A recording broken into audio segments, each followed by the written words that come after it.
आज की video lesson में मैं आपके लिए लेके आया हूं ऐसे इंग्लिश के फिकरात जिनको अगर आप सीख लेते हैं तो यकीन करें इंग्लिश के लिहाज से आपकी जिंदगी बिल्कुल बदलने वाली है।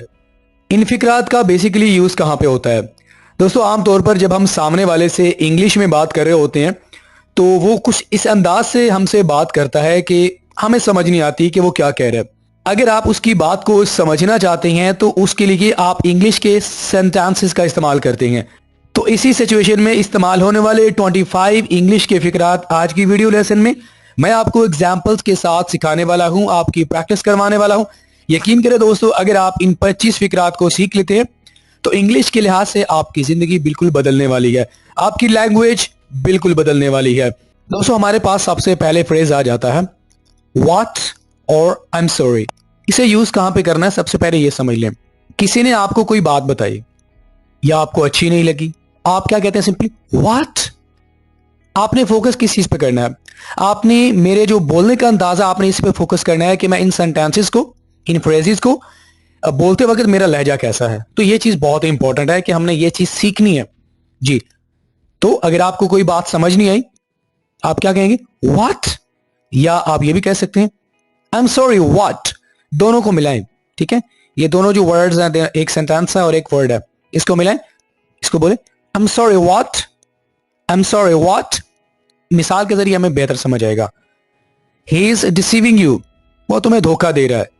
आगे से आपको बात समझ नहीं आई, आप कहेंगे I'm sorry what?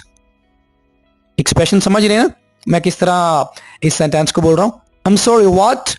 तो किसी ने अगर ये कहा, कोई इस तरह की बात की जो आपको समझ नहीं आई, तो आगे से आप बोलेंगे I'm sorry what? Okay, clear हो गया। Number 2, What did you say? ये वाला सेंटेंस तो हम आमतौर पर इस्तेमाल कर रहे होते हैं और आपको इसका पता भी होना चाहिए कि इसका सही इस्तेमाल क्या है। What did you say? जब आपको कोई बात समझना है, किसी ने कोई ऐसी बात की है, अच्छा ये हमें बात समझ क्यों नहीं आती दोस्तों? या तो बोलने वाले का अंदाज इस तरह से है, या उसने वर्ड्स इस तरह के इस्तेमाल किए हैं जो आपको समझ नहीं आते। तो इस तरह की सिचुएशंस में आप इस तरह के जो फ्रेजेस हैं वो यूज कर रहे होते हैं। ये दो वजह होती हैं जिसकी वजह से हमें बात समझ नहीं आती। What did you say? मिसाल देख लेते हैं। He is not a good man. वो एक अच्छा इंसान नहीं है। तो आप बोलेंगे What did you say? What did you say? तो आप बेसिकली ये कहना चाह रहे हैं कि तुमने क्या कहा है, मुझे आपकी बात समझ ही नहीं आई। ठीक है, क्लियर हो गया? आगे बढ़ते हैं। Number 3, What was the last word? What was the last word? आखिरी लफ्ज क्या था? यानी अगर सामने वाला कोई ऐसी बात कर रहा है तो आपको वो आखिरी बात समझ नहीं आए, ठीक है, तो आप कंफर्मेशन के लिए बात को सही समझने के लिए आप पूछेंगे, ये वाला जो फ्रेज है ना यूज करेंगे। What was the last word? Sentence देख लेते हैं। किसी ने कहा कि I am not giving you money, मैं आपको पैसे नहीं दे रहा। आपने कहा what was the last word you said? What was the last word you said? तो देखिए ये जो एक्सप्रेशन है ये हम कब यूज कर रहे हैं? जब हमें बात की समझ नहीं आ रही और हम चाहते हैं कि आगे वाला इस बात को रिपीट करे, बिकॉज आपको बात समझ नहीं आई, तब हम इन फिक्रात का यूज करेंगे, ठीक है? What was the last word? Number 4, could you repeat that? ये तो बहुत कॉमन है ना, हर कोई इसको इस्तेमाल कर रहा होता है। और ये कब इस्तेमाल होता है ये भी आपको पता होगा। बात की कोई समझ ना आना, वर्ड्स क्लियर ना होना, बोलने का अंदाज कुछ इस तरह होना कि बात समझ नहीं आई, ठीक है, तो आप कहते हैं could you repeat that? जैसे कि I'm quitting this game, मैं इस गेम को छोड़ रहा हूं। I'm quitting this game, आपको सही बात समझ नहीं आई, आपने कहा could you repeat that? could you repeat that? तो इस तरह की बहुत सारी एग्जांपल्स हो सकती हैं। हमें सिर्फ ये सीखना है कि हमने इन फ्रेजेस को यूज कहां पे करना है। Number 5, can you elaborate? Can you elaborate? सबसे पहले ये समझ लें कि elaborate का वर्ड कहां पे यूज करते हैं दोस्तों। किसी ने आपसे कोई बात की, आपको कुछ समझाया, आपको सही तरह समझ नहीं आई, यानी थोड़ी सी आप बात समझ चुके हैं, लेकिन आप चाहते हैं कि बात को मजीद एक्सप्लेन किया जाए, उसको उसकी वजाहत की जाए, तब हम elaborate का वर्ड यूज करते हैं। कब यूज करते हैं? जब हमें किसी बात की सही तरह से समझ नहीं आती, आप चाहते हैं कि मजीद इसको वाजे किया जाए, तो आप elaborate का वर्ड यूज करते हैं। For example, I know what you mean, मैं जानता हूं तुम्हारा क्या मतलब है। आगे से कहा जाएगा can you please elaborate, can you please elaborate. आप खुद भी कह सकते हैं, लेकिन यहां पर आप ये भी कह सकते हैं could you please elaborate या would you mind to elaborate। तो बहुत सारे तरीके होते हैं एक ही सेंटेंस को बोलने के। आप बोल सकते हैं can you please elaborate जब आपको बात की सही तरह समझने, आप उसकी वजाहत चाह रहे होते हैं। ठीक है। Number 6, I didn't catch that, I did not catch that। Catch का माना क्या होता है? पकड़ना। तो यहां पर अगर हम इसे यूज करेंगे तो इसका मतलब ये होगा कि आप वर्ड्स को नहीं पकड़ सके, बोलने का अंदाज ऐसा होगा, या वैसे ही वर्ड्स इस तरह के थे आपको समझ नहीं आया तो आप कहते हैं I did not catch that. Can we do some progress, क्या हम थोड़ी तरक्की कर सकते हैं? तो आगे से जवाब आएगा आई डिड नॉट कैच दैट। तो ये आप कब यूज कर रहे हैं? जब आपको समझ नहीं आया कि किस तरह की तरक्की। आप कहेंगे आई डिड नॉट कैच दैट, मैं समझा नहीं, एक्सप्लेन करें। नंबर 7, क्लियर और क्लैरिटी। दोस्तों क्लियर का माना क्या होता है? जब कोई बात वाज़ेह ना हो। क्लैरिटी ये नाउन बन जाएगा। बात आपके सामने ही है, वर्ड्स भी हैं, स्टेटमेंट्स भी है, लेकिन आपको सही तरह बात समझ नहीं आ रही, आप बात को समझना चाहते हैं, तो आप क्लियर या क्लैरिटी का वर्ड यूज करेंगे।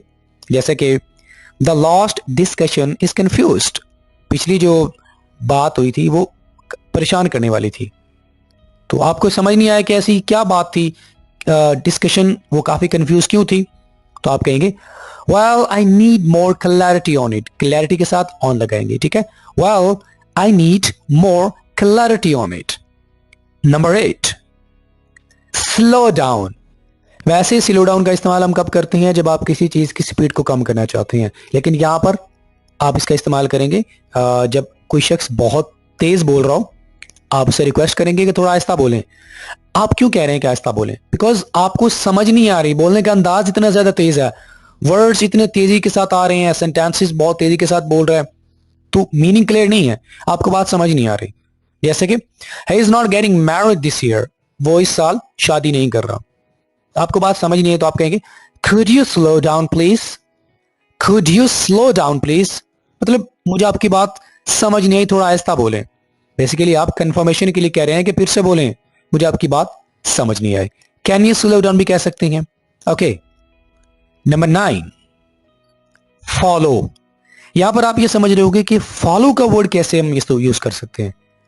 फॉलो का वर्ड तो वैसे ही होता है किसी की पैरवी करना, किसी के पीछे जाना, लेकिन यहां पर इसका यूज यह है कि जब आपको अल्फाज आप समझ गए हैं, वर्ड्स आप समझ गए हैं, लेकिन वर्ड्स का मीनिंग समझना ज्यादा इंपॉर्टेंट होता है जो कि आप नहीं समझे। ऑलराइट, तो जब हम अल्फाज को समझ जाते हैं, मीनिंग को नहीं समझते, फॉलो का वर्ड यूज करेंगे। जैसे कि he is starting a new business, वो नया कारोबार शुरू कर रहा है, तो आपको समझ नहीं, आप बोलेंगे sorry I am not following, sorry I am not following. This means कि आपको वर्ड समझ आ गए लेकिन मतलब समझ नहीं आया कि क्या मतलब है तुम्हारा। ठीक है। Number 10, come again. आमतौर पर ये वाला सेंटेंस यूज किया जाता है। कम अगेन का माना ये नहीं होता कि फिर से आओ, इसे हम कुछ डिफरेंट सेंस में यूज करेंगे, यानी फिर से कहो, अपनी बात को रिपीट करो। जैसे कि we are going on trip, we are going on a trip, हम ट्रिप पे जा रहे हैं, आप बोलेंगे कम अगेन। इसका मतलब क्या है कि अपनी बात को रिपीट करो, इसका माना ये नहीं है कि फिर से आओ। ठीक है, सीख लीजिए, बड़ा इंटरेस्टिंग फ्रेज है, कम अगेन, कम अगेन, फिर से कहो।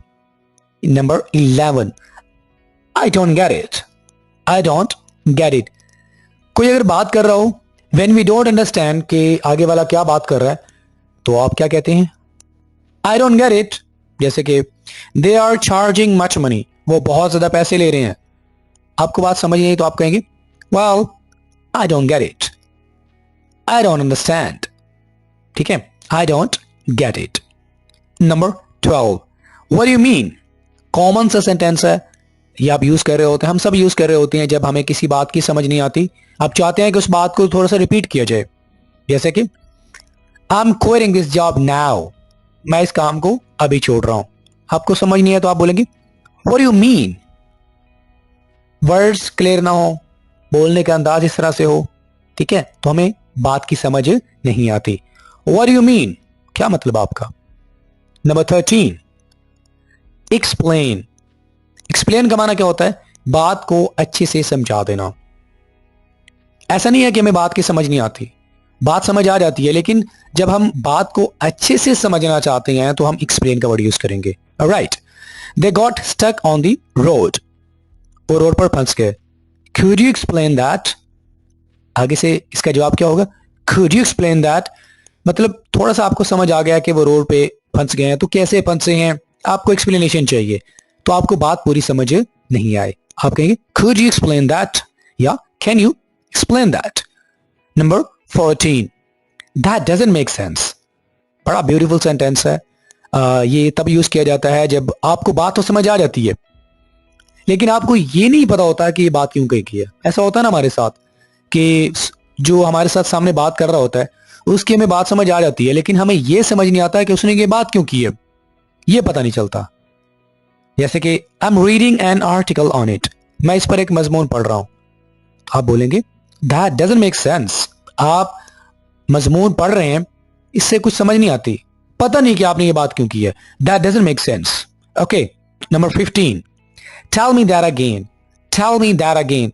बात तो समझ आ गई है, लेकिन साथ में ही भूल जाना हो जाता है ना हमारे साथ अक्सर, कि हम पूरी बात समझ आती हैं तो हम चाहते हैं कि आगे वाला फिर से रिपीट करे, क्यों? आप भूल चुके हैं। The party has been really boring, party काफी उकता देने वाली थी। टेल मी दैट अगेन, बात आप समझ गए हैं लेकिन आप भूल गए हैं, ठीक है, तो बोले टेल मी दैट अगेन। मतलब क्या है कि मुझे बात समझ आ गई, लेकिन यार इसको फिर से बताओ, मैं भूल गया हूं। Tell me that again. Number 16, say that again please, इससे मिलता जुलता है। से दैट अगेन प्लीज, जो बात कही जा रही है उसका मतलब हमें समझ नहीं आता हो, यानी सामने वाला जब आपसे कोई बात कर रहा हो, कोई भी आपको बात बता रहा हो, तो आप उस वक्त उसका मतलब नहीं समझ रहे कि क्या बात की जा रही है। जैसे कि is that a political policy, ये कोई सियासी पॉलिसी है।